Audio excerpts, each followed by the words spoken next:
got paper cups, plastic spoons and forks. And this man sitting around filthy rich and said he want more. Because he wants to be a God. He wants you to look at him. And he even teaches and talks in a way to make the people think that if I'm not there, ain't nothing gonna happen. And then the people go along and then they help build him up to be a God. It's all right to respect the pastor. But then the pastor's not God. Amen. Isn't that right? Amen. Because pastors make mistakes. Isn't that right? So we have to make sure that we do not get caught up into making people gods. Make sure we don't get caught up in making ourselves little gods. Now let me share this with you and then we're going to be on our way. There are some qualities that can be found in a good man. You're probably wondering where was 2 Timothy chapter 1 verse 7, how was that going to play in here? Well, that comes in because that information there, it gives qualities of a good man, of a godly man. When a man's life is safe in God's hands, he is molded in many ways to reflect the character of God. He's not a perfect man. Sisters, tell the sister sitting by you, you ain't gonna find no perfect man. Oh no, he's not a perfect man, but in many respects he demonstrates godly attributes. Can I get a witness? There are 4 attributes, amen, of a godly man that can be drawn from 2 Timothy chapter 1 verse 7. Where the first one we see that God makes courageous men. In other words, God gives men courage. There is a courageous spirit, amen, that flows from the heart of every godly man. It is the calling card of every man whose life is shaped by close encounters with the Lord. Courage does not mean that men are never afraid. It means that they have the strength to do what must be done even though they are facing danger. Can I get a witness? They're not worried about nobody talking about them. They're not worried about any foolish acts of anybody. All they want to do is make sure that they please the Lord. Too many times we're busy trying to please one another. Courageous men know what is right, and after considering the cost, they decide, I'm going to stand up for what's right anyway. Look, you may leave me, you may put me out, but I'm going to stand on what's right. Those are courageous men. And all men are not born with courageous spirits. Can I get a witness? Oh no, something that has to come from God. And it bothers me when sisters try to make a man be something that he's not. Isn't that right? And that's why a lot of marriages don't work, because the woman is trying to make the man be something or be somebody that he's not. Instead of letting the man be the man that he is. We want him to be like somebody else. Have you ever heard them say, well, such and such will treat me better? Well, they are such that don't treat his wife like that. Well, look, you're not married to such and such. You got who you got. And now you got to make the best of it. And if you was a godly woman, you'd be praying for that man.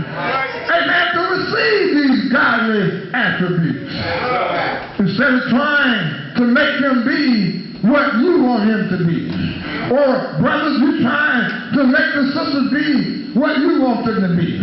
But you have to let God shape these people. You got to let God mold them. Amen. We don't know how to mold anybody. We couldn't even mold and fashion ourselves. And then the other attribute I see here, God makes strong men. God makes strong men, not necessarily physically strong like Samson. You know, there are some brothers that probably couldn't pick up a barbell, but they are strong because they are strong in the Lord. You got some brothers that can go in and pump the whole sack of weights. And as soon as one storm comes in their life, they're in the corner crying somewhere. The woman over there patting their head says, them patting the woman on her head. Can I get a witness? So it's not about how big your muscles is. Amen. But it really hinders on your trust in the Lord. Can I get a witness?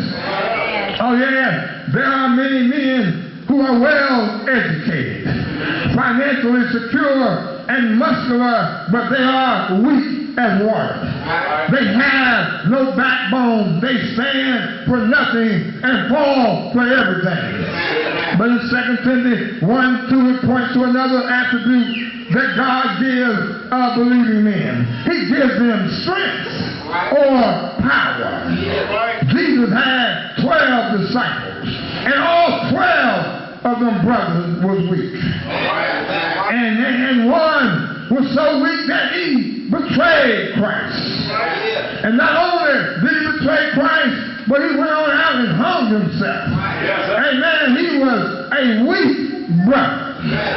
But even when Christ agonized about his future, he went off to pray. Told these men to stay back and watch while he go and pray. Notice he didn't tell them to pray. Told them to just watch.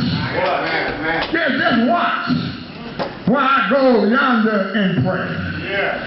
Well, you know, Jesus would go pray and come back. Find the brothers asleep. Jesus would go pray and come back. Find the brothers asleep.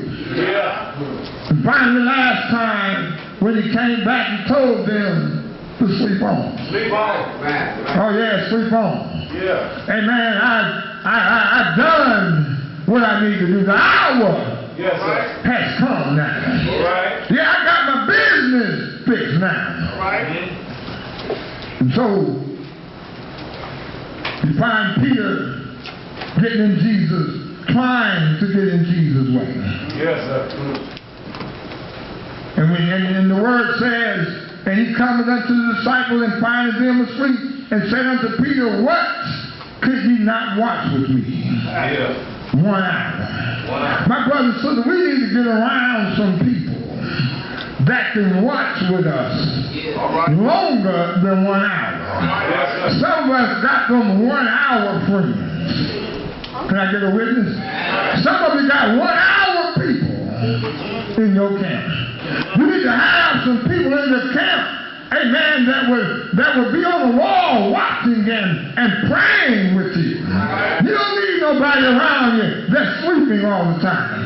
And one of the problems that's in the church today, a whole lot of people are sleeping and ain't nobody watching and ain't nobody praying, and therefore the enemy comes in and overtakes everybody. Can I get a witness? And then the other attribute God gives to a man, God puts love in a man. When God makes a man, he gives him a piece of himself. Tell your neighbor, I got a piece of Jesus in me. The word tells us that God is love. Real men have the capacity to love. And love is an action word.